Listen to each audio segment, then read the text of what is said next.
Amigos do Futebol Association, em virtude das diversas polêmicas, hoje muito comum dentro não só da mídia, mas dos torcedores brasileiros, sobre a vinda de treinadores estrangeiros aqui para o Brasil, onde alguns têm tido muito sucesso, casos de Sampaoli, caso de Jorge Jesus e agora de Abel Ferreira no Palmeiras.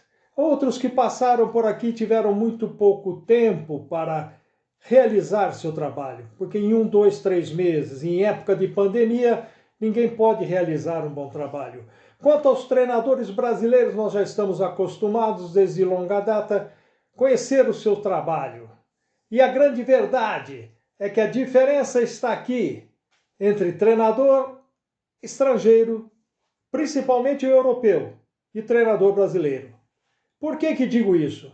Porque o treinador estrangeiro, já desde os idos lá de 1925, quando foi modificada a lei do impedimento, que antigamente tinha que ter 3 jogadores entre o atacante e o gol, e contando com o goleiro, é óbvio. E depois, em junho de 1925, modificaram a lei do impedimento.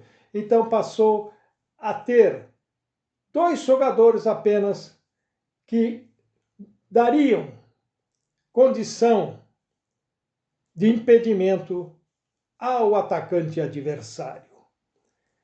Isso posto, quero dizer, e vou dissertar aqui sobre o porquê do treinador estrangeiro ter essa, vamos dizer, alguma vantagem sobre o treinador brasileiro. A grande maioria dos treinadores brasileiros se incomodam mais com a qualidade técnica de seus jogadores em ter um grupo bem formado, um grupo tecnicamente diversificado. E claro, o futebol brasileiro, o futebol sul-americano, assim como o futebol africano, teve um desenvolvimento muito grande, não só pela característica dos jogadores, mas pela habilidade, a facilidade com que eles conseguiram desenvolver a parte técnica do futebol, devido à sua mobilidade, à sua elasticidade, à sua ginga.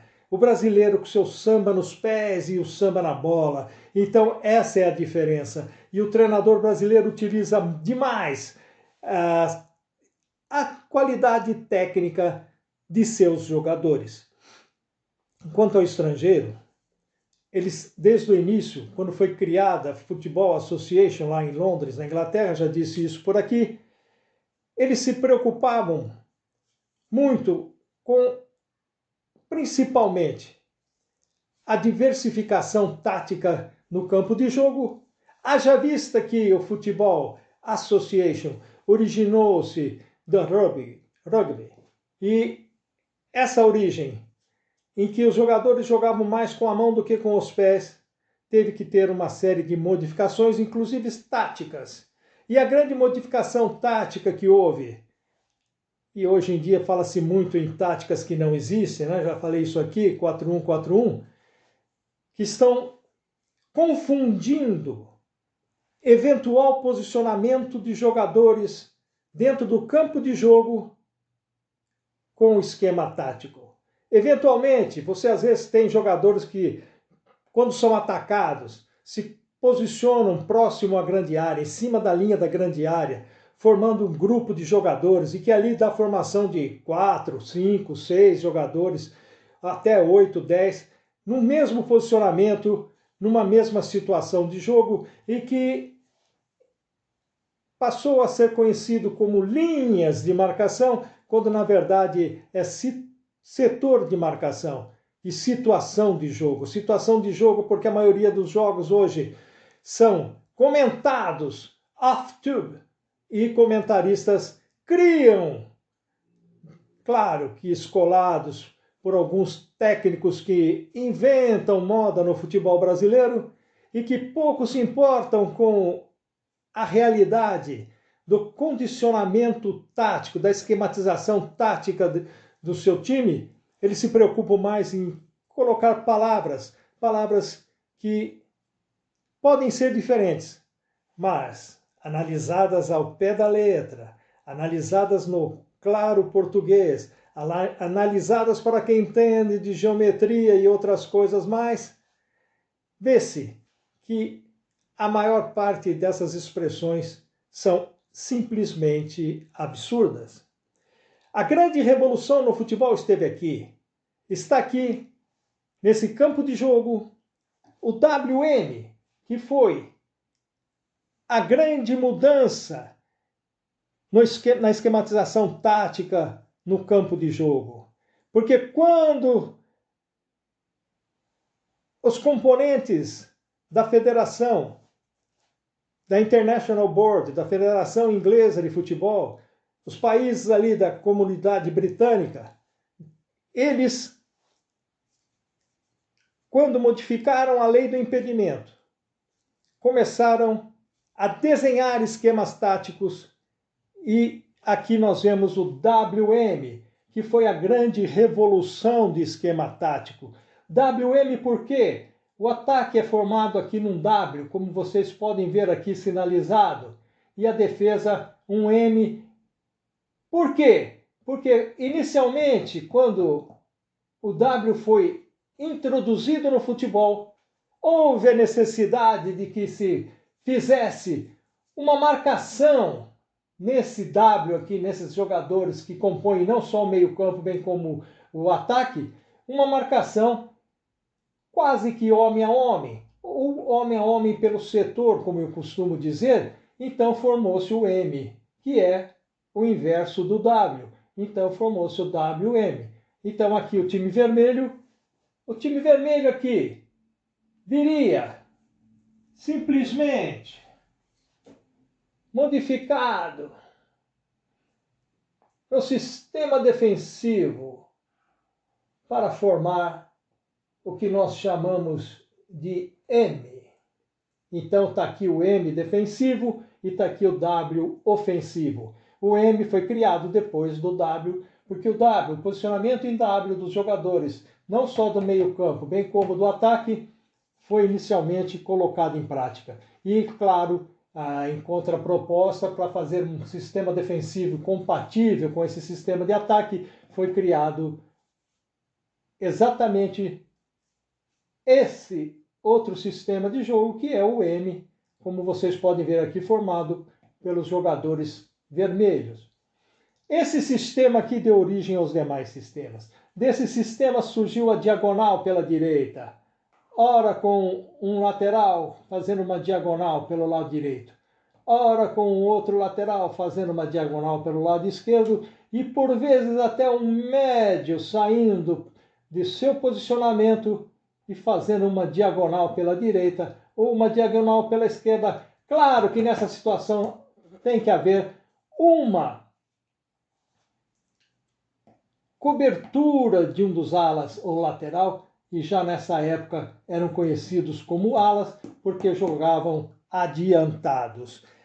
Essa foi a grande mudança da tática de futebol. E daí surgiu o 4-4-2, 4-3-3, 4-2-4, que eu já dissequei aqui em outras oportunidades. Mas volto a falar aqui dos treinadores estrangeiros, que se dedicaram, desde sua origem, principalmente com a esquematização tática do campo de jogo, e não se preocupavam em dar denominações, apenas colocaram em prática aquilo que estudavam, e tivemos grandes treinadores europeus. Vamos citar aqui Rinus Michel, super conhecido do Laranja Mecânica, que trouxe lá o 3-5-2 mundialmente conhecido, e que até hoje é desconhecido pela maioria de brasileiros que acha que 3-5-2 é um sistema defensivo, quando é um absurdo, pois no 3-5-2 você consegue atacar com 6, 7 jogadores, incluindo os overlappings feitos pelos alas, tanto pelo lado direito quanto pelo lado esquerdo. Isso posto, quero dizer que devemos sim acolher hoje o treinador estrangeiro, mesmo porque a BTF, Associação Brasileira de Treinadores de Futebol, hoje também fazendo parte da Associação dos Treinadores de Futebol dos países lusófonos e também dos países da língua espanhola. Então, quero dizer para vocês que é muito importante que o treinador brasileiro, a nova geração de treinador brasileiro, pare de inventar palavras, pare de falar 4-1-4-1, marcação alta, marcação baixa. Já disse aqui que o campo é um plano horizontal e não vertical. E ninguém sobe nem desce, nem vai em marcação alta, nem baixa a marcação. Não abaixa nada, você está no campo horizontal. Você não abaixa nem sobe, você vai na horizontal, você vai em linha reta. Você vai para a horizontal e volta na horizontal. Ou você adianta quando você está no ataque, ou você recua e retarda a marcação e vem a marcação mais defensiva. Então, vamos respeitar os colegas estrangeiros. Eles estão nos respeitando. Sempre fomos bem aceitos, principalmente, não só na Europa. Alguns poucos brasileiros tiveram sucesso na Europa. Vou citar aqui Otto Glória, com quem tive o prazer de conviver na Associação Brasileira de Treinadores de Futebol, bem como o de Filipão, mais recentemente, que teve uma passagem de muito sucesso no futebol português. A passo que, no exterior, através de Zagallo Parreira, eu tive a oportunidade também de fazer parte desse grupo de treinadores onde tinha Didi e outros tais, que fomos os pioneiros no mundo árabe, Arábia Saudita, Kuwait, Emirados Árabes e toda a região do Golfo Pérsico. Hoje nós não somos mais os primeiros a serem levados a trabalhar nessa região, porque o futebol daquela região voltou-se para o treinador europeu, principalmente o treinador português, inglês e italiano. E, pasmem, hoje o tunisiano, claro, pela facilidade da língua árabe, tem o mercado aberto nos países de língua árabe, nos países do Golfo e nos países da África árabe, como Egito, Líbia, Tunísia, Marrocos, e lá nós perdemos também esse campo de trabalho.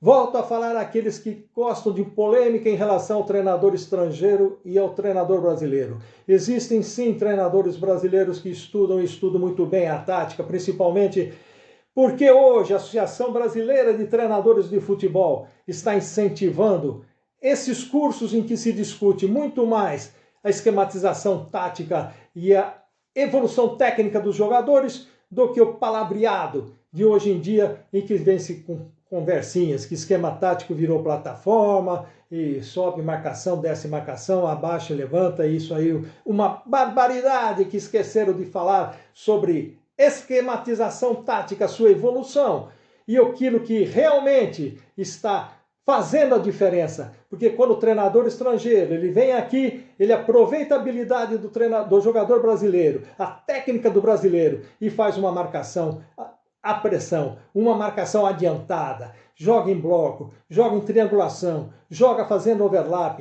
coisas que o brasileiro deixou de lado porque passou apenas a treinar em campo reduzido, e a desculpa é que, principalmente agora em época de pandemia, não há tempo para treinamento, ao passo que treinamento tático você pode fazer em meia hora, uma hora, até antes do jogo, ensaiando o posicionamento de jogadores. Nós sempre fizemos isso lá no mundo árabe, levando o jogador no campo, mesmo movimentando sem bola, em véspera de jogo. Era o que eu tinha a dizer para o dia de hoje. Estamos juntos, somos todos treinadores de futebol respeitados no mundo, estrangeiros e brasileiros, unidos para melhorar o futebol, principalmente o futebol brasileiro, que decaiu muito nos últimos tempos, e se assim continuar, vai demorar para nós voltarmos a sermos campeões do mundo de futebol. Aquele abraço, amigos!